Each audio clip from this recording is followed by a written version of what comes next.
Bienvenue sur Azimut, le podcast de l'orientation. Bonjour Colombe. Bonjour Perrine. Merci d'avoir rejoint le réseau, la communauté d'experts qui alimente les parents qui nous écoutent et nous lisent en informations fiables, concrètes et intéressantes et utiles. Et je voulais d'abord peut-être que tu te présentes et puis que tu nous racontes assez rapidement sur quel sujet tu as contribué au podcast et à Azimut en général. Merci Perrine. Je suis Colombe Dinochaud. Depuis 2015, j'accompagne les familles pour trouver la meilleure formule de séjour à l'étranger pour leurs enfants, pour des élèves de primaire, de collège et de lycée. Et je propose soit des scolarités en internat anglais, donc pendant le temps scolaire, pour des durées moyennes ou longues, un trimestre, un mois, un an en internat à l'étranger, soit des séjours linguistiques de courte durée, pendant les vacances, par exemple 2-3 semaines au mois de juillet. Et par ailleurs, depuis plus de 10 ans, au sein d'un important lycée parisien, je fais partie d'une équipe de parents qui a pour vocation d'aider les élèves à se poser les bonnes questions sur leur orientation. Je rajouterai 2 choses. Je suis moi-même mère de famille de 3 enfants, 2 qui sont dans la vie professionnelle et une qui est encore étudiante.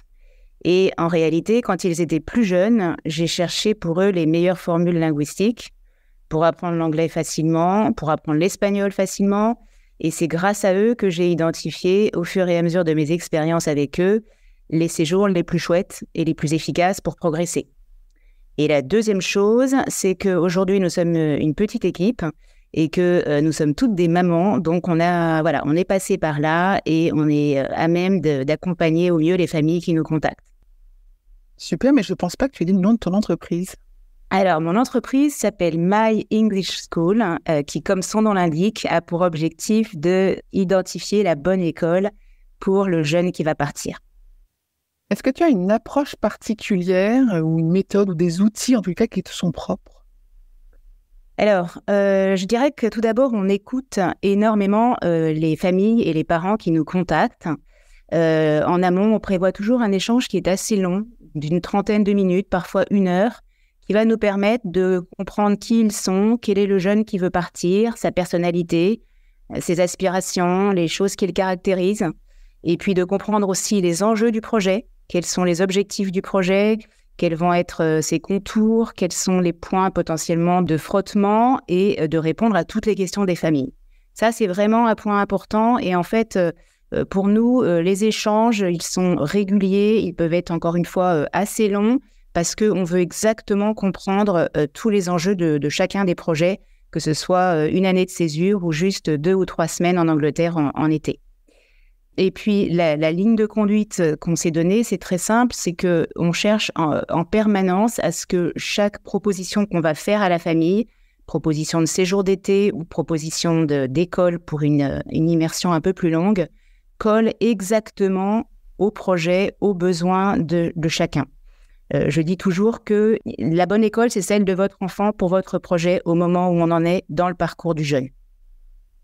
Est-ce que tu accompagnes pendant le séjour également, ou est-ce que toi, ton intervention, en tout cas l'intervention de My English School, se limite à jusqu'au moment où c'est décidé, bouclé, et l'ado va partir ou l'enfant va partir ? Alors, on est là de bout en bout, tout au long du projet, depuis le premier jour où on nous contacte, par mail, par téléphone, par Zoom, et jusqu'à ce que le jeune soit sur place et pendant le temps de son séjour. C'est-à-dire qu'on est son interlocuteur s'il y a une question, s'il y a éventuellement une question de changement de chambre, de changement de matière qu'on a retenu initialement. Donc, on est vraiment l'interlocuteur privilégié tout au long de ce parcours et de ce séjour. Ça veut dire que vous intervenez évidemment à distance et pas que physiquement à la fois les consultations amont et pendant. Absolument. Alors, on est là par téléphone, par mail. On connaît parfaitement nos écoles et nos séjours, et d'ailleurs, on les rencontre très régulièrement. On a des échanges téléphoniques ou par mail avec nos interlocuteurs sur place, quotidiens. Et on se connaît mutuellement, on se fait confiance mutuellement. On connaît les directeurs des établissements, on connaît les responsables des admissions. On connaît par leur petit nom ce qu'on appelle les house masters ou les house mistress, qui sont les responsables des internats. Donc, on est en permanence le chef d'orchestre de chacun des projets et l'interlocuteur privilégié pour la famille d'une part et pour l'école d'autre part. Pour que ça soit confortable pour la famille, l'enfant et vous, il faut s'y prendre combien de temps à l'avance? Alors, j'ai coutume de dire qu'il n'est jamais trop tard et qu'on peut tout à fait gérer des projets un petit peu last minute avec des départs un peu précipités. Mais pour être très honnête, pour avoir du choix, pour pouvoir faire quelque chose de façon posée et qui convienne à tout le monde, l'idée, c'est de s'y prendre quelques semaines ou quelques mois à l'avance. En général, pour monter un projet de scolarité en internat anglais, on compte entre 2 et 4 semaines à peu près. Et pour monter un projet de séjour linguistique, c'est quelques jours.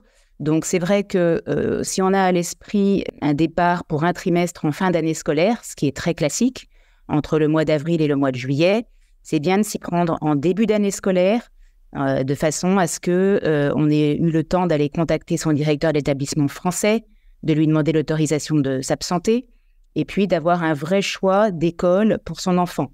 Plus on va se rapprocher de la date de départ, si on nous contacte au mois de janvier, au mois de février, on aura peut-être moins de choix parce qu'il restera moins de place pour partir un trimestre en Angleterre.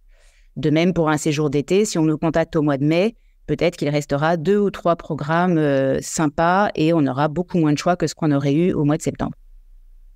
Tout à l'heure, dans ta présentation, tu as dit que tu accompagnais des enfants dès le primaire. Je voulais voir avec toi un peu, parce que tu en as parlé aussi dans la contribution que tu as faite pour Azimut. Peut-être réinsister un tout petit peu sur la pertinence d'envoyer son enfant jeune aussi apprendre une langue étrangère. Alors, on a coutume de dire qu'on apprend d'autant mieux les langues qu'on part jeune ou qu'on est immergé jeune dans la langue.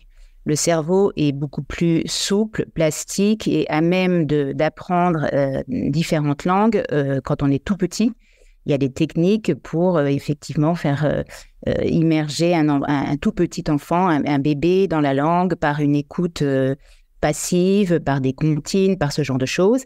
Et nous, ce qu'on observe quand de très jeunes enfants partent en Angleterre pendant un trimestre, par exemple, à 8 ans ou à 9 ans, c'est que sur une période très courte, il arrive à comprendre très vite la vie quotidienne, ce qui se passe en classe, donc toute cette compréhension orale est extrêmement rapide, qu'il prend également très vite la parole, donc l'expression orale est acquise rapidement parce que tout simplement, il n'apprend pas l'anglais, mais il vit en anglais, et que en jouant avec ses camarades, en rigolant dans la chambre d'internat, en échangeant avec les professeurs, eh bien, tout naturellement, il parle anglais sans s'en rendre compte. Donc, très clairement, les petits qui partent à 8, 9, 10 ans reviennent avec un joli accent très britannique et en plus, tout passe par le jeu et ce sont des écoles qui sont extrêmement familiales et très accueillantes et chaleureuses. Et donc, quand on a un petit peu d'appréhension en tant que parent, ce qui peut se comprendre à cet âge, en réalité, très vite, ces barrières sont levées et très souvent, d'ailleurs, ce qui se passe, c'est que ces enfants-là ont envie de repartir et repartent peut-être 2 fois, 3 fois en CM1, CM2 et en 6e. La période qui était la plus demandée, c'est laquelle? Pour les scolarités, donc en internat anglais, c'est clairement le 3e trimestre. Et de quelle classe? Qui est, alors, 6e, 5e, 4e, c'est les plus importantes demandes.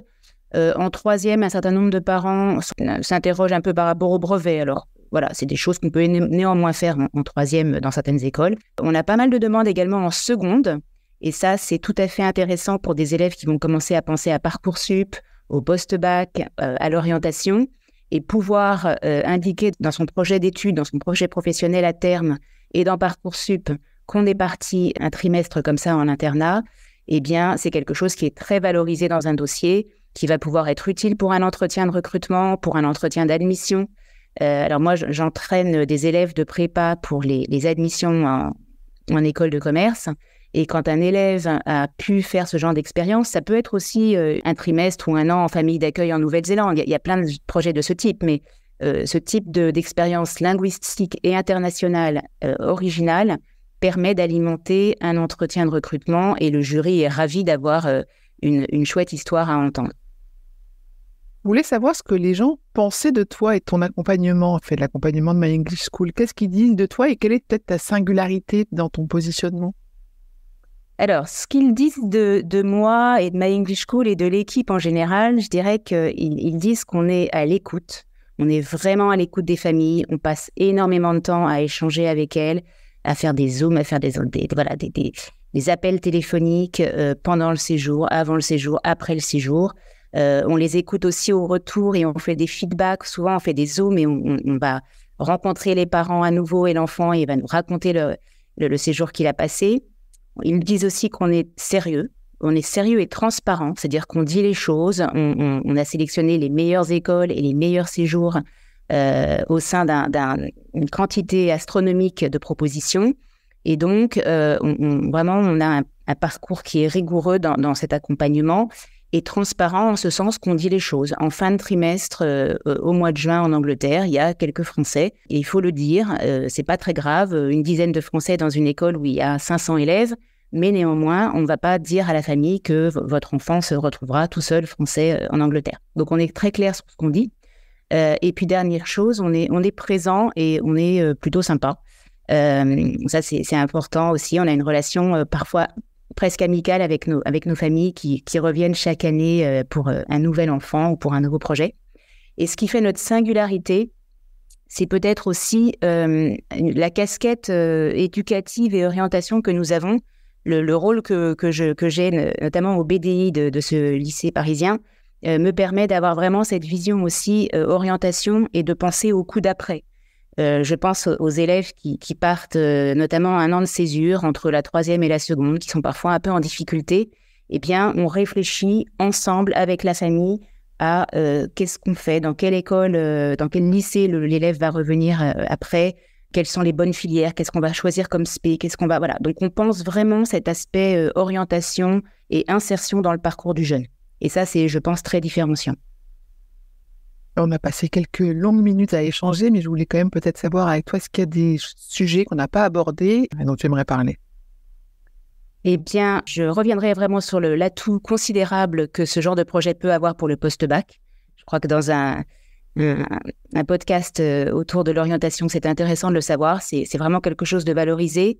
Et puis la deuxième chose, c'est que c'est important de se dire que vraiment, il faut trouver la bonne école pour son enfant. Et on a souvent des familles qui nous appellent et qui nous disent « Ah ben moi, je voudrais que mon enfant aille dans l'école de son copain ou de sa cousine ou de la grande sœur. » Et en fait, c'est pas forcément le bon établissement pour son enfant. Et nous, on les connaît, on travaille avec une centaine d'établissements et on sait exactement, parce qu'on en a l'expérience depuis 10 ans, ce qui va bien coller pour l'un ou pour l'autre. Merci beaucoup, Colombe, pour cet échange. Merci, Perrine.